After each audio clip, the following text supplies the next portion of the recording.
আসসালামু আলাইকুম প্রিয় শিক্ষার্থী বন্ধুরা, আজকে আমরা কম্পিটিটিভ বাকি অংশ নিয়ে আলাপ করব।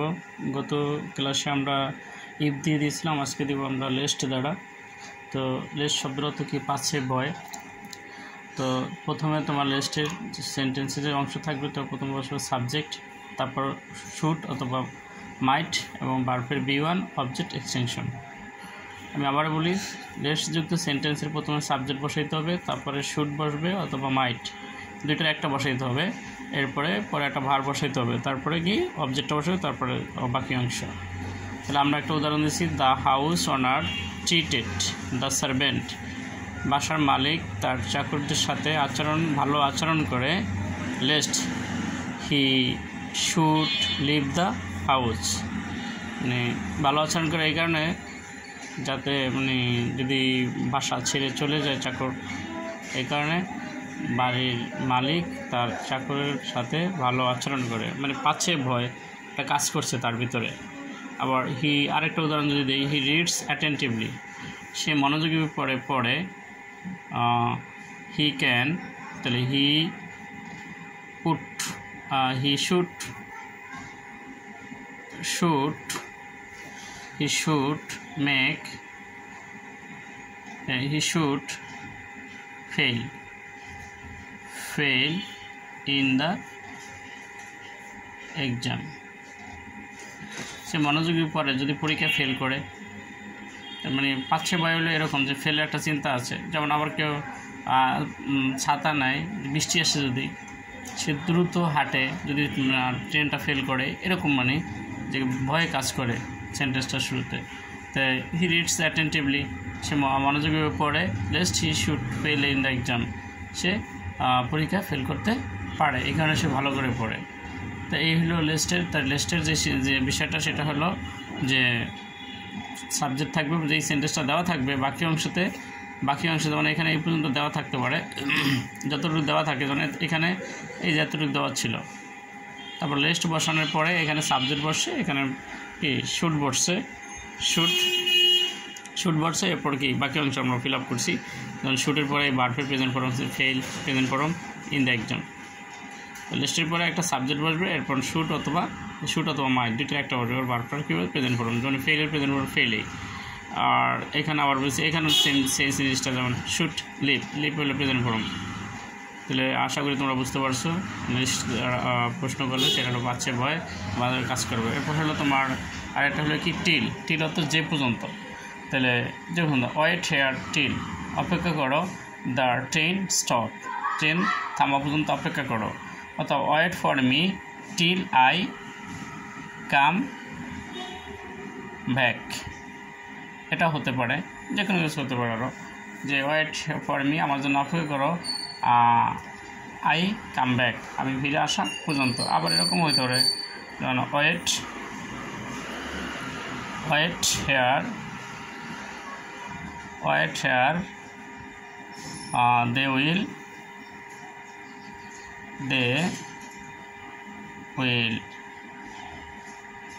they will come back,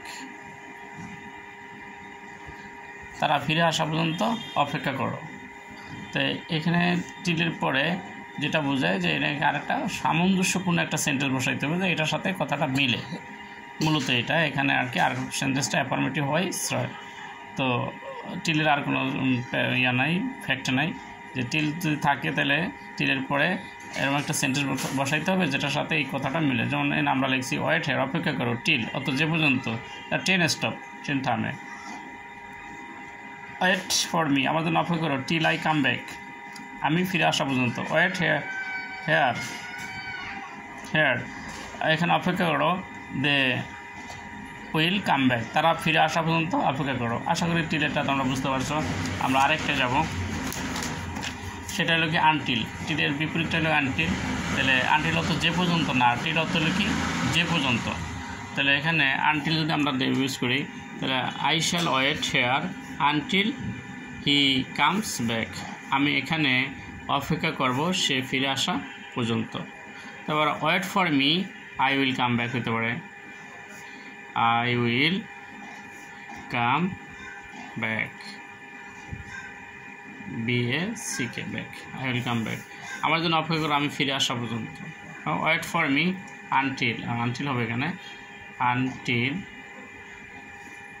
হবে, wait for me until I will come back, আমি ফিরে না আসা পর্যন্ত অপেক্ষা করো। তো মানে এগুলো না হবে, নেগেটিভ হবে। কিন্তু আরেকটা জিনিস সেখানে যেটা নির্ধারিত সেটা হলো এই পাশের অংশটা, আনটিলের পরের অংশটা অবশ্যই অ্যাফার্মেটিভ হইতে হবে, অবশ্যই হাবোধক হইতে হবে, নাবোধক দিলে হবে না। কারণ যেহেতু আনটিল নিজেই নাবোধক, তাহলে আরেকটা নাবোধকের কোনো প্রয়োজন বোধ নেই। তো এই হলো এখানে আর কোনো ইয়া নেই। আর একটাই হলো যে এটার সাথে মিল রেখে আরেকটা সেন্টেন্স তোমরা এখানে তৈরি করবা, আর যে সেন্টেন্সটা তৈরি করবা সেটা হবে অ্যাফার্মেটিভ। সেটা হবে কি অ্যাফার্মেটিভ। যেন এখানে আনটিল যেহেতু নেগেটিভ, তো আরেকটা নেগেটিভ হয় না, আরেকটা নেগেটিভ দিলে কথাটা বিকৃতি হয়ে যায়, কথাটা মিলে না। তার যদি এখানে যদি আমরা হাবোধক বসাই তাহলে কথাটা মিলে যায়। যেমন আমরা এই যে আই উইল কাম ব্যাক, এটা একটা হাবোধক সেন্টেন্স, ঠিক আছে, তার আনটিলের নাবোধক। তা অপেক্ষা করো আমার জন্য আমি ফিরে না আসা পর্যন্ত। ক্লিয়ার? আশা করি এটা টিল এবং আনটিল তোমরা বুঝতে পারছো। ওর আরেকটা আমরা যাবো আনলেস, অর্থাৎ যদি না, ইফ নট। এটা আরেকটা কথা আছে কি ইফ নট, যদি না। তা আনলেস, তো এটাতে কী করতে হবে, unless you start at once you will miss the train. এগুলির তেমন কোনো ধরাবাধা নিয়ম নাই। মানে এটার প্রথম যে অংশটা থাকবে সেই অংশটার সাথে মিলিয়ে আরেকটা সেন্টেন্স লিখতে হবে, সমকক্ষ আরেকটা সেন্টেন্স লিখতে হবে। এটার সাথে আরেকটা সেন্টেন্স মিলিয়ে লিখতে হবে। হ্যাঁ, যে unless you start at once you will miss the train, যে তুমি যদি এখনই যাত্রা শুরু না করো তাহলে তুমি ট্রেনটা মিস করবা। তাহলে এরকম অনেক সেন্টেন্স আমরা লিখতে পারি, অসংখ্য অগণিত। কারণ আনলেস ইউ রিড অ্যাটেন্টিভলি, যদি তুমি ভালো করে না পড়ো, ইউ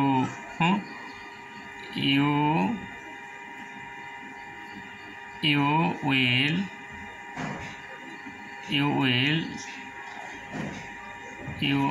লেখা দেই, ইউ cannot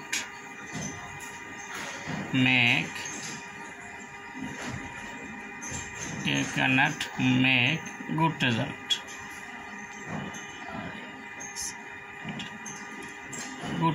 তুমি ভালো রেজাল্ট করতে পারবে না। অথবা তোমার unless you read at, unless you go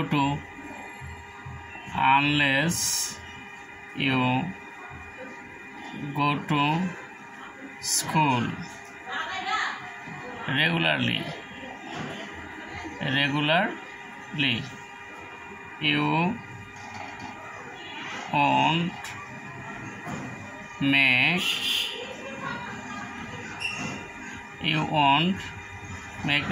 won't shine in life. তুমি যদি নিয়মিত স্কুলে না যাও তাহলে তুমি জীবনে সফলতা অর্জন করতে পারবা না বা উন্নত করতে পারবা না। তাহলে এখানে এই সেন্টেন্সটার সাথে আরেকটা, আনলেসের সাথে আরেকটা সেন্টেন্স, এমন একটা সেন্টেন্স বসাইতে দেবো তো সেই সেন্টেন্সের সাথে যেন কথাটা মিলে।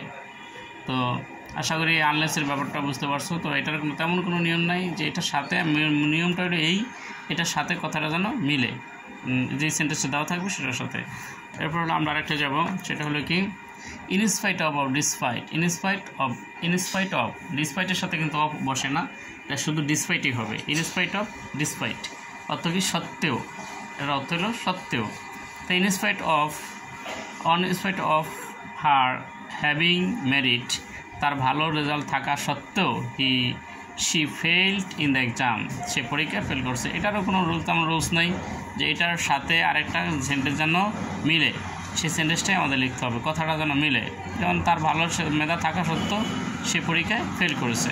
এরকম আমরা অনেক কিছু লিখতে পারি। In spite of his poverty he is honest, HISONEST, যে সে দারিদ্র থাকা সত্ত্বেও কি সে সৎ, যে কোনো ইয়া নাই, অসৎ না। ইনস্পাইট অফ হিজ পভার্টি, সে দারিদ্র থাকা সত্ত্বেও হি ইজ অনেস্ট, সে সৎ। আবার আমরা in spite of his richness he is miser, তার ধনিত্ব থাকা সত্ত্বেও সে কি কৃপণ, এরকম লিখতে পারতাম। আবার আমরা আরেকটা the boy was punished his innocence despite his good qualification, যে the boy was punished despite his innocence, ডিসপাইটটা লেখা হয় despite, D-E-S-P-I-T, despite, despite. The boy is punished despite his innocence. যে বালকটাকে শাস্তি দেওয়া হয়েছে সে নিষ্পাপ থাকা সত্ত্বেও, বালকটাকে শাস্তি দেওয়া হয়েছে। Despite his good qualification, he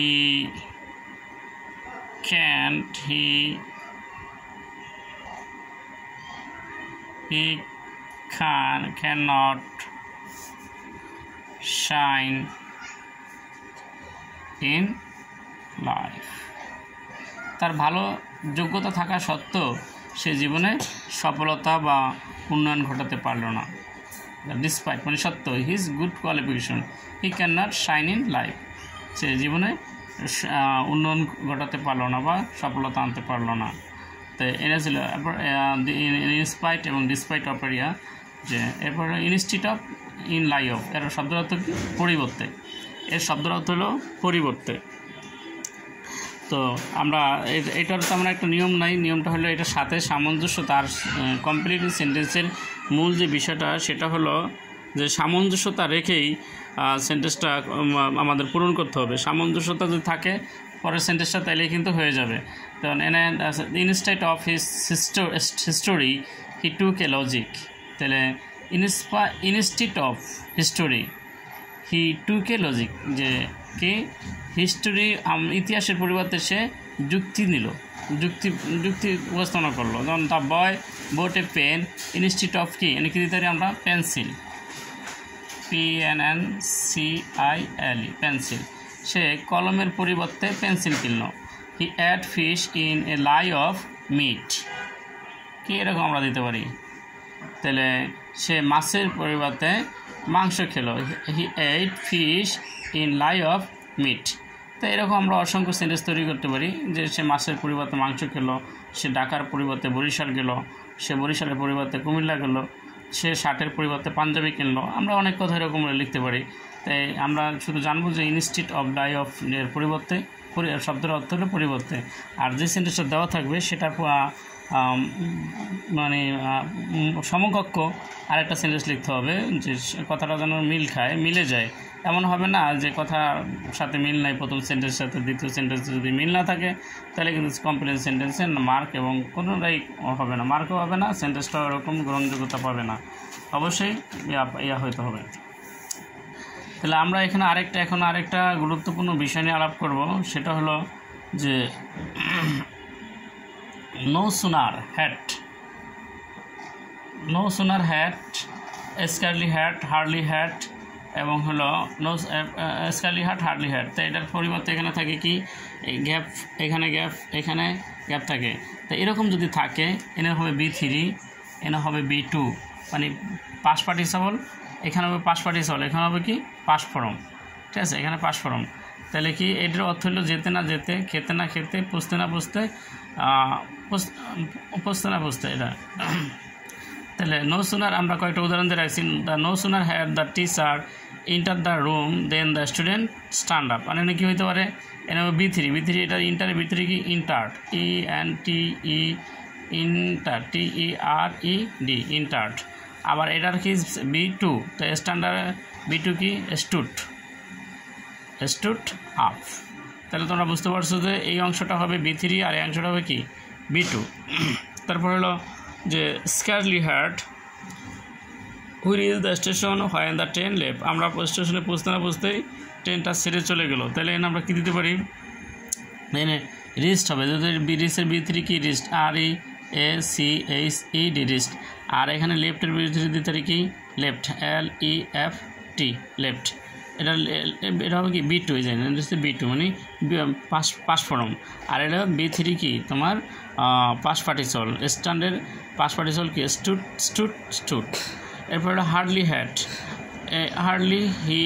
he reached the college when we examination, এখানে কি দিত বিগিনের পাস্ট ফর্ম কি বিজ্ঞান। তাহলে কি যে হার্ডলি হ্যাড, স্কারলি হ্যাড, এটা তো তোমরা একটা অবশ্যই পাবা।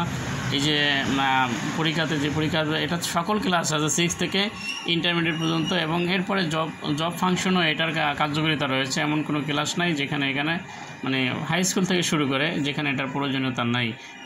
চাকরির ক্ষেত্রেও অবশ্যই এই কমপ্লিটিং সেন্টেন্সের গুরুত্ব রয়েছে এবং এগুলি ব্যবহারেরও গুরুত্ব রয়েছে।